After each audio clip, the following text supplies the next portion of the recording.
Indonesia merupakan negara agraris. Disebut negara agraris karena sebagian besar penduduk Indonesia mempunyai pencaharian di bidang pertanian.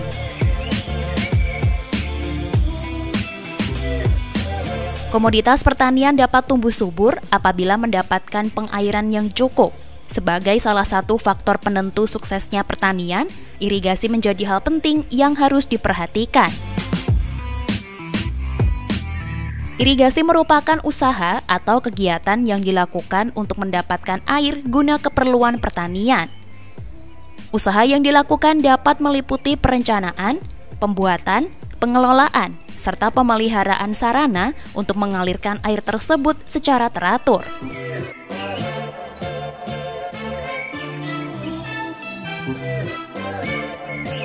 Tujuan dibuatnya irigasi yaitu untuk meningkatkan efisiensi pemanfaatan sumber air serta membantu para petani dalam mengolah lahan pertanian.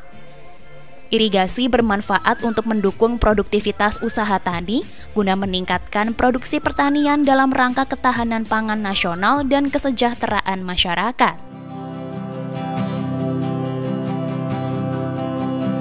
Selain itu, irigasi juga digunakan untuk pembasahan tanah agar daerah pertanian dapat memperoleh air sepanjang waktu, baik pada musim kemarau maupun pada musim penghujan.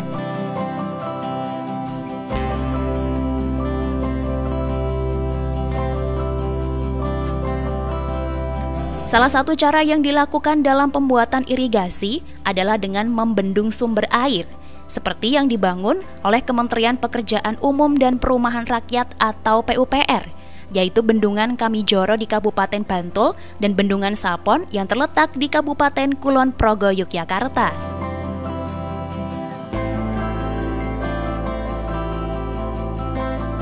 Irigasi merupakan infrastruktur yang diharapkan mampu memberikan pelayanan pada pertanian dalam waktu panjang. Kondisi jaringan irigasi akan semakin menurun seiring dengan waktu dan penggunaan. Oleh karena itu, perlu adanya pengelolaan irigasi sebagai usaha pendayagunaan air irigasi, meliputi pengembangan, rehabilitasi, pemeliharaan jaringan irigasi, juga operasi dan pemeliharaan atau OP. Pengembangan merupakan pembangunan jaringan baru atau peningkatan jaringan irigasi yang sudah ada. Kemudian rehabilitasi adalah kegiatan yang dilakukan untuk mengembalikan fungsi irigasi seperti semula. Selanjutnya, juga dilakukan pemeliharaan jaringan irigasi agar selalu dapat berfungsi dengan baik, guna memperlancar operasi dan mempertahankan kelestariannya melalui kegiatan perawatan, perbaikan, pencegahan, dan pengamanan yang harus dilakukan secara terus-menerus. Dan yang terakhir, operasi dan pemeliharaan, yaitu upaya pengaturan air irigasi dan pembuangannya, termasuk kegiatan membuka menutup pintu irigasi, menyusun rencana pembagian air, juga menyusun rencana tanam. Pengelolaan irigasi diselenggarakan dengan mengutamakan kepentingan masyarakat petani dan dengan menempatkan Perkumpulan Petani Pemakai Air atau P3A sebagai pengambil keputusan dan pelaku utama dalam pengelolaan irigasi. Jadi sebenarnya kalau kita bicara irigasi itu tidak lepas dari air irigasi itu sendiri, kemudian juga sumber air untuk irigasi itu sendiri. Jadi yang dimaksud air ini adalah air yang berada di atas pada permukaan tanah maupun di bawah permukaan tanah. Sedangkan untuk sumber air irigasi yaitu merupakan suatu tempat ataupun wadah air yang bersifat alami dan atau yang buatan manusia, yang berada juga di atas pada permukaan maupun di bawah tanah. Jadi di sini bahwa irigasi itu merupakan suatu upaya ataupun usaha penyediaan air irigasi, pengaturan air irigasi maupun juga untuk pembuangan air irigasi yang bertujuan untuk peningkatan pertanian. Adapun tujuan air irigasi ataupun tujuan adanya irigasi adalah air yang tersedia itu dapat dimanfaatkan ataupun dipergunakan secara efektif dan efisien.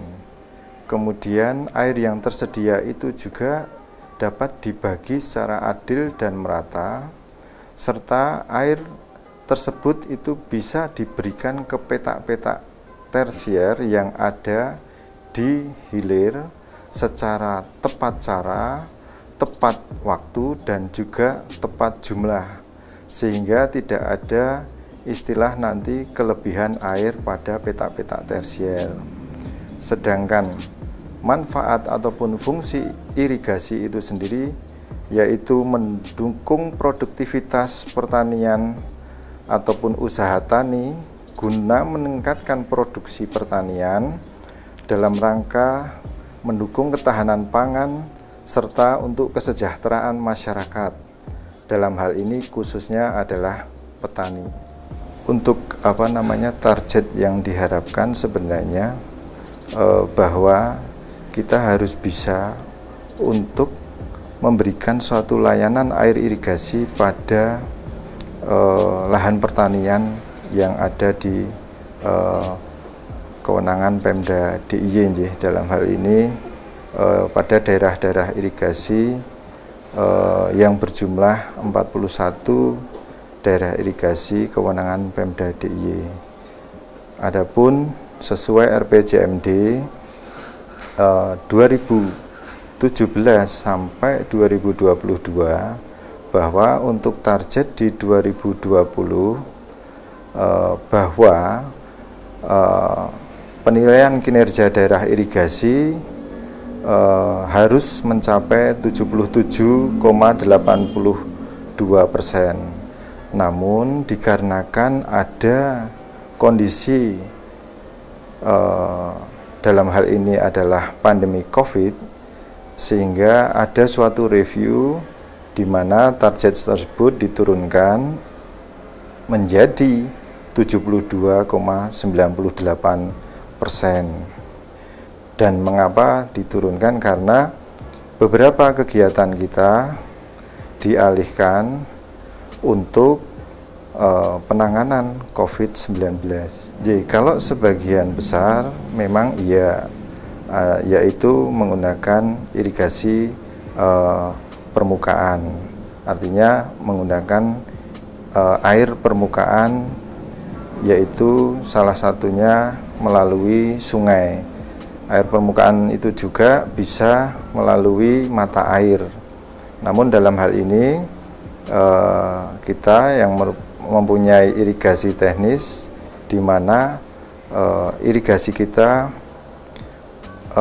melalui pembendungan sungai yang kemudian ditangkap melalui pintu pengambilan, dialirkan melalui saluran pembawa, baik saluran pembawa utama maupun sekunder, dan juga nanti dibagi-bagi ke petak-petak tersier. Masalah dalam pengembangan irigasi tentunya di DIY ini kemungkinan untuk pengembangan dalam pengertian penambahan areal lahan pertanian itu sepertinya tidak mudah ya, khusus untuk irigasi teknis, terkecuali untuk sistem irigasi yang bukan teknis bisa melalui mata air, mungkin untuk daerah lahan cadangan pertanian pangan masih dimungkinkan. Tetapi untuk lahan-lahan yang dengan irigasi teknis dapat dikatakan untuk pengembangannya ada di wilayah Gunung Kidul. Namun demikian tetap memperhatikan ketersediaan air yang ada di wilayah tersebut. Untuk sistem penerapan sistem irigasi di daerah istimewa Yogyakarta, bahwa jaringan irigasi pada daerah irigasi kewenangan Pemda DIY ini pada umumnya merupakan jaringan irigasi teknis dan semi teknis nih. Sumber airnya pada umumnya tadi seperti sudah saya sebutkan di depan, itu berasal dari sungai dengan dilakukan pembendungan dan juga diambil melalui bangunan pengambilan dan disalurkan ke hilir menuju petak-petak tersier secara gravitasi. Namun juga di daerah irigasi yang berada khususnya di Gunung Kidul, yaitu daerah irigasi Simo, masih dibantu suplesinya dengan menggunakan sumur pompa. Jadi pada saat musim kemarau di daerah sana difungsikan sumur pompa untuk mensuplesi air menuju petak-petak tersier yang ada, sehingga dapat menambah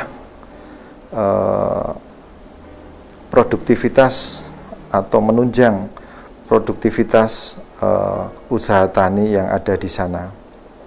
Kemudian dalam setiap tahunnya kita ada kegiatan secara rutin, yaitu operasi pemeliharaan jaringan irigasi, di mana dalam hal ini dibiayai oleh anggaran APBD DIY, dan kegiatan operasi pemeliharaan ini dilakukan rutin setiap tahun untuk mengawal air irigasi ini agar bisa sampai pada petak-petak lahan tersier yang ada ataupun petak-petak sawah yang ada, sehingga tidak ada cerita yang namanya suatu lahan itu tidak terairi oleh air irigasi. Jadi harapan kita sebenarnya, karena ini sebenarnya lintas sektor, di mana pada saat ini isu alih fungsi lahan pertanian yang produktif itu sudah cukup besar. Dalam hal ini informasi dari Dinas Pertanian kisaran 400 hektar per tahunnya, sehingga bagaimana caranya kita bersama-sama berkomitmen untuk mengurangi ataupun untuk mengendalikan alih fungsi lahan pertanian tanaman pangan yang produktif ini, karena apapun ceritanya suatu daerah itu akan survive apabila ketahanan pangan maupun ketahanan airnya itu baik. Jadi intinya bahwa air dan pangan sebenarnya suatu hal yang tidak dapat dipisahkan. Sehingga semuanya ini bisa mewujudkan kesejahteraan masyarakat, dalam hal ini petani.